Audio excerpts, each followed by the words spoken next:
uma história mais que centenária, de seus altos e baixos, a grandes superações. E no vídeo de hoje, iniciando um novo quadro, veremos a história do Vasco da Gama, a história mais bonita do futebol.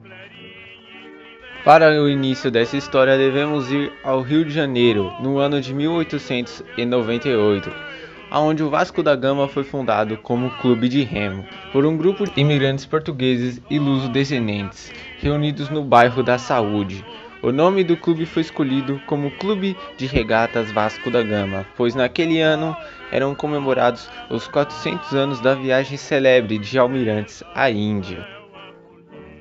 Já afiliado à União de Regatas, a estreia do Vasco da Gama em competições oficiais ocorreu em 4 de junho de 1899, na enseada do Botafogo, onde ocorreu a primeira vitória do Vasco da Gama no remo. E em 24 de novembro de 1905, o clube conquistou o seu primeiro campeonato carioca de remo, numa competição que contou com o presidente Rodrigo Alves, entre outros assistentes. Já no ano seguinte, o Vasco se sagrou bicampeão. Ao todo, o Vasco da Gama é o segundo maior campeão do Campeonato Carioca de Remo, com 46 conquistas. Em novembro de 1915, o clube de futebol Lusitânia foi incorporado ao Vasco, dando origem ao departamento de futebol do Vasco da Gama, apesar de algumas posições dos remadores vascaínos. O Vasco estreou em 3 de maio de 1916, na terceira divisão carioca, perdendo por 10-1 contra o Paladino Futebol Clube. O clube incorporava aos seus quadros jogadores de qualquer origem étnica, com a condição que soubessem jogar futebol. Em 1922, o Vasco conseguiu seu primeiro título ao ganhar a Série B da primeira divisão, que lhe abriu a possibilidade de jogar a primeira divisão da Liga Metropolitana de Desportos Terrestres.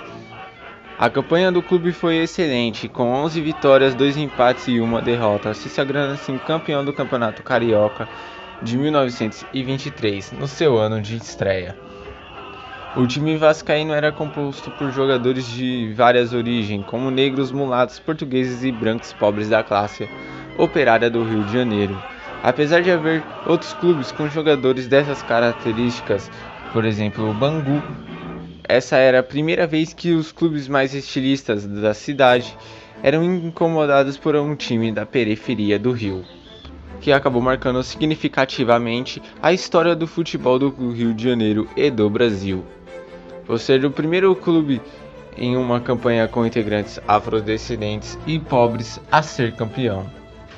Botafogo, Flamengo e Fluminense e alguns outros clubes se incomodaram com o Vasco. Encontraram uma solução para se verem livres dos vascaínos no ano seguinte. Assim abandonaram a LMTT e fundaram uma nova associação, a AMEA, deixando de fora o Vasco da Gama. O Vasco só poderia se afiliar à AMEA se submetesse às condições impostas pelos clubes etilistas, aonde o seu presidente José Augusto Prestes enviou uma carta à AMEA que veio a ser reconhecida como resposta histórica, recusando-se a submeter às condições impostas, desistindo-se de se afiliar à AMEA. Assim acabou acontecendo 2 campeonatos cariocas, sendo o da LMTT vencido pelo Vasco da Gama de forma invicta. No ano seguinte, os clubes aceitaram a ida do Vasco da Gama à AMEA, desde que mandasse seus jogos no campo do Andaraí. Com isso, em 21 de abril de 1927, o Vasco da Gama inaugurava o estádio de São Januário, até 1930, quando a inauguração do estádio centenário de Montevidéu para a primeira Copa do Mundo era o maior estádio das Américas. O estádio foi construído em 10 meses, com o dinheiro arrecadado através da campanha dos 10 mil, que recebia donativos dos torcedores de toda a cidade. 2 anos depois seria inaugurada sua iluminação, passando a ser o único clube do país com estádio em condições de sediar jogos noturnos. Em 1931, o Vasco se tornou o segundo clube brasileiro a ser convidado para uma excursão internacional, logo depois do Paulistano. Em 1934, contando com craques como Leonidas da Silva, Domingos da Guia, Russinho, Fausto e entre outros. O Gigante da Colina conquistou o Campeonato Carioca, sendo naquele ano o campeonato disputado em 2 ligas. O Vasco assim ganhou o direito de disputar a Taça dos Campeões Estaduais, empatando na final com o Palestra Itália. Nos próximos anos, o Vasco se ingressa na Confederação Brasileira de Desportos.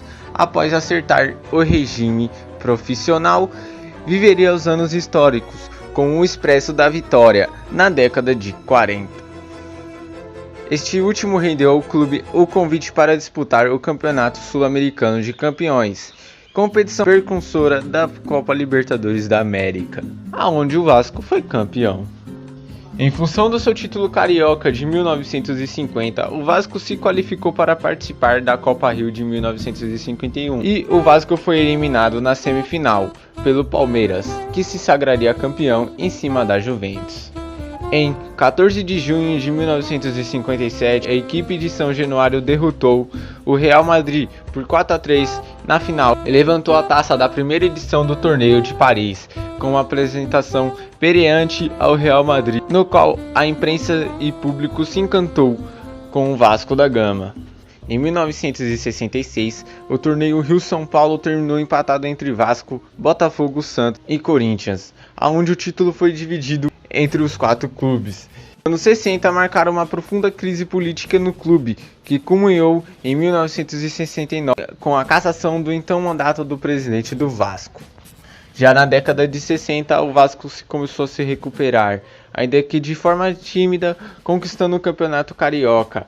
E até se passasse os anos, em 1974, conquistar seu primeiro Campeonato Brasileiro. Durante a década de 80, que foi uma das mais vitoriosas do Vasco da Gama, o clube conquistou 13 torneios nacionais e internacionais, dentre eles 3 títulos estaduais, em 82, 87 e 88, e o bicampeonato brasileiro em 1989, após montar um time que ficou conhecido como Sele Vasco, com destaque para o atacante Bebeto. A década de 1990 no Vasco ficou marcada pela despedida dos campos do ídolo Roberto Dinamite.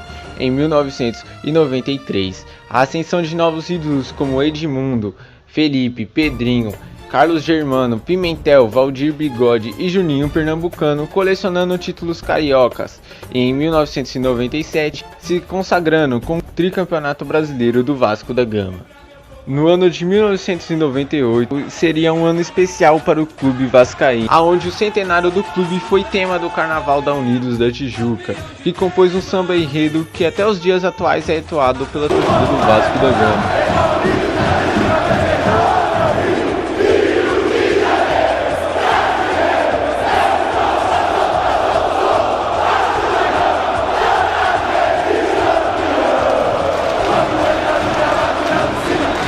Mas que faria a escola ser rebaixada, ficando em 13º lugar.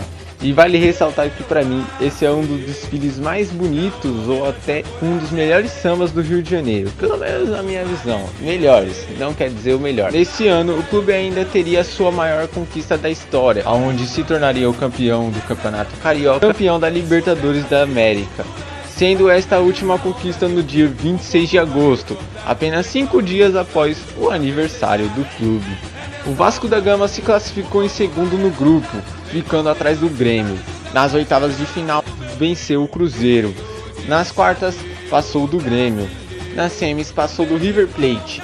E na final, pegou o Barcelona de Guayaquil, vencendo na ida por 2-0 e na volta por 2-1, se sagrando campeão da América. E só para colocar que em dezembro, exemplo de Cruzeiro e Palmeiras no Mundial, acabou perdendo para o Real Madrid, mesmo fazendo um puta de um jogaço. Já iniciando os anos 2000, apesar de ter ficado com o vice-campeonato do primeiro Mundial de Clubes da FIFA, perdendo nos pênaltis para o Corinthians, o Vasco conquistou seu tetracampeonato brasileiro contra o São Caetano, na famosa final do Alambrado do Eurico Miranda e do SBT. O respeito voltou, ponto. E na Copa Mercosul, com uma virada histórica em cima do Palmeiras, em pleno Parque Antártica. Durante os anos seguintes a 2000, o Vasco conquistou o Campeonato Carioca de 2003 e entraria em uma grande crise nos anos seguintes, com péssimas administrações. Já no ano de 2007, ocorreu oficialmente o 10º gol da carreira de Romário, que aconteceu em 20 de maio de 2007, aos 2 minutos do segundo tempo, no jogo contra o Sport, em pleno estádio de São Januário. No ano seguinte, o Vasco da Gama sofreria o seu mais duro golpe, seu primeiro rebaixamento na história, onde seria campeão da Série B e retornaria à Série A.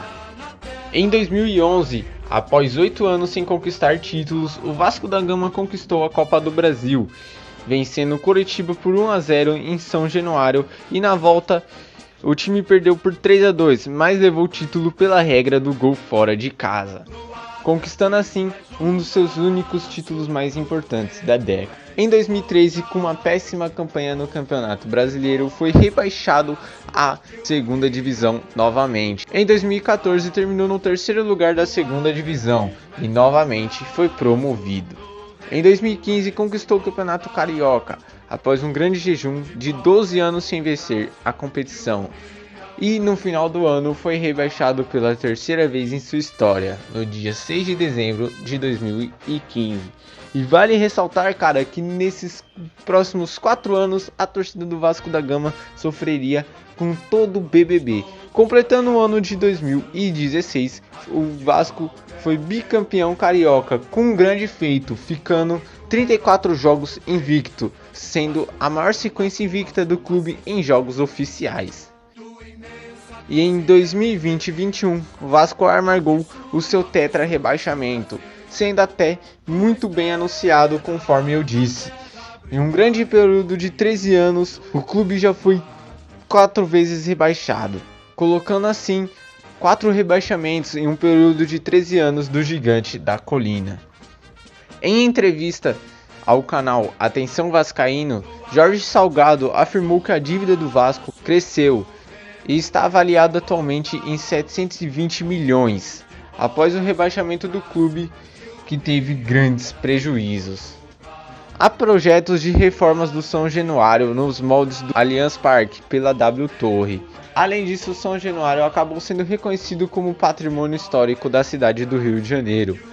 E atualmente o Vasco sofre de uma grande crise financeira, que reflete na atual situação do clube em campo.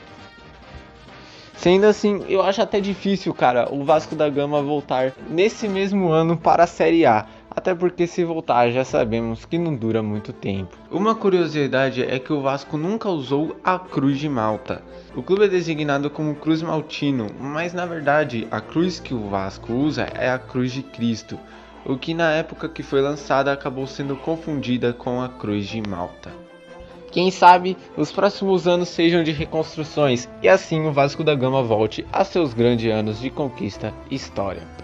Esse foi um novo formato de vídeo, me desculpe se acabou faltando algumas coisas aqui aos todos vascaínos, se eu acabei deixando passar algum fato marcante histórico nessa história, por favor deixa aí nos comentários, que é muito importante. Se precisar ser algo corrigido, cara, também deixa aí se faltou algumas coisas, né, e tal. Me desculpem mesmo sobre as pausas no canal que tenho dado e os intervalos de vídeo que estão muito grandes. Me desculpem mesmo, tá sendo zicado gravar vídeo. Eu espero que vocês tenham gostado desse, que deu algum trabalhinho. E bom, vou ficando por aqui. É nóis, tamo junto e fui! É nóis.